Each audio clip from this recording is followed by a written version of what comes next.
So there's something interesting going on with the PlayStation 4 right now.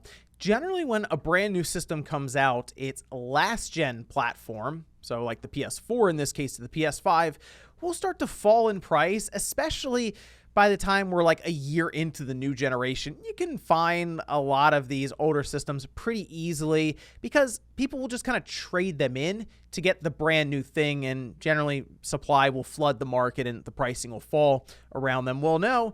In this case with the PlayStation 4, we're actually kind of going in the opposite direction. The system itself, the PlayStation 4, is almost back to its original MSRP with used ones, and actually above that with brand new ones. I want to go over that here today. Guys, if you enjoy these videos, make sure that like button helps out a ton. And if you're new here to the SpawnWave Plus channel, make sure you subscribe down below. So let's head over here to eBay, where I started to notice this because what I was going to do was get a PlayStation 4 and maybe play around with the jailbreak a bit and install an SSD and just see what we can make happen with the new soft mod that's been released.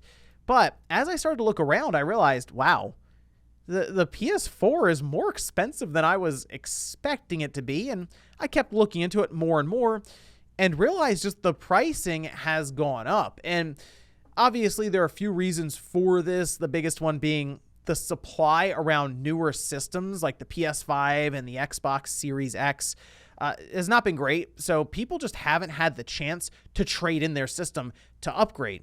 So because of that, we haven't necessarily had a flood of PS4s, which, I mean, there's a lot of PlayStation 4 systems out there, right? There's like 110, 112 million plus PS4s just out there right now in people's homes. You figure the PS5 gets out there and PS4s just go everywhere. Not the case, at least it seems right now. I mean, you can see the PS4, here's like a basic one, right? $380. This says they've sold 1,307. That just tells you how much this particular user has sold. That doesn't mean they've sold them all at $380. They can vary in price. They can change it at any time. But the fact that they have been selling through them seemingly at this price, as their sold listings will show, that is surprising. Like I said, I mean, you can even see some sealed PlayStation 4 Slim models. This one's at $800. And while that's on the higher end overall, I've still seen quite a few sealed PlayStation 4 Slims go for $500, even $600. Like here's one where it's $498 with 10 watchers. You can see a used one that is just like a terrible looking picture. It's dirty, but $266, 36 bids with 5 hours or so left. You can see they have bundles of the original one, not even like that Slim model at $300 with games, yes, but like Infinite Warfare, you might have to pay me to take that game. And I mean, the list just goes on and on and on, of some being even console only at like $260. And I mean, some of these systems are like the launch PlayStation 4 systems, so you're looking like 7 years plus in terms of their age.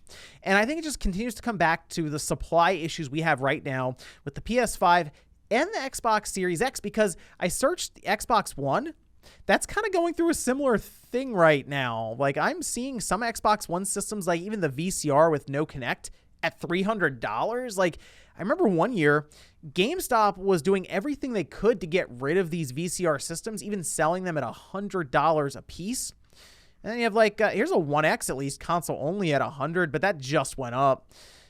I've been seeing slim Xbox Ones go for $220 to $250. The VCRs seem to be $200 or less, but I was shocked that even those were going for that much.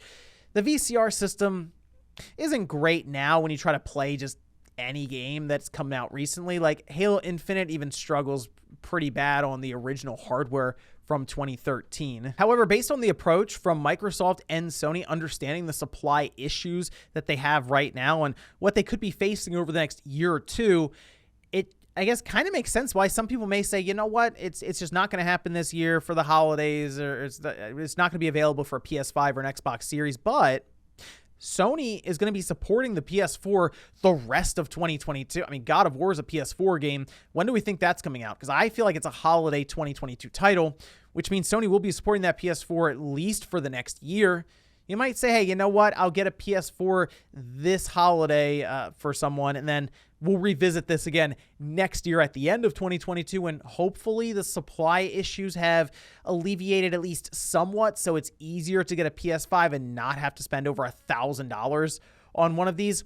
I know we talk, of course, about the load times, the visuals, all these extra features with the PS5 or even the Series X, but there are some people who just want to be able to play the games. They don't mind if it's on a PS4, so they're willing to spend apparently $300 plus on the old 2013 PS4. I will say, though, if you're someone who's like, you know what, I'm just going to grab a PS4 so I can experience some of these games, as Sony's laid out that Horizon, Gran Turismo, and God of War are heading to the older hardware, I would recommend getting a PS4 Pro, because as I'm looking around, it's not that much more expensive than what those base PS4s are going for. And from what I can tell, we're still going to see modes for that PS4 Pro from Sony with their first-party titles, and third-party companies are still supporting it with like performance mode and quality mode.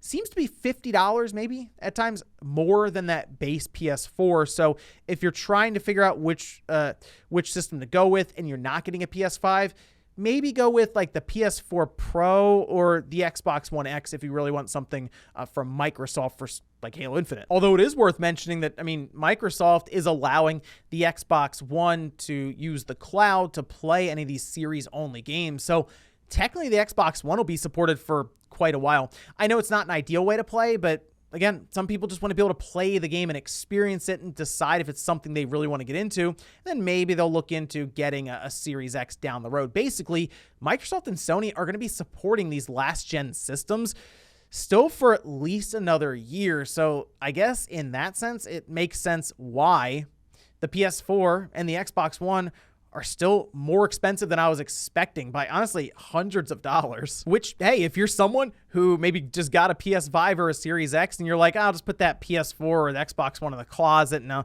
I'll get rid of it at some point, might be a good time to sell, because even looking on like Craigslist and local ads around me, they're still reflecting these eBay prices of like $300 for a used PS4.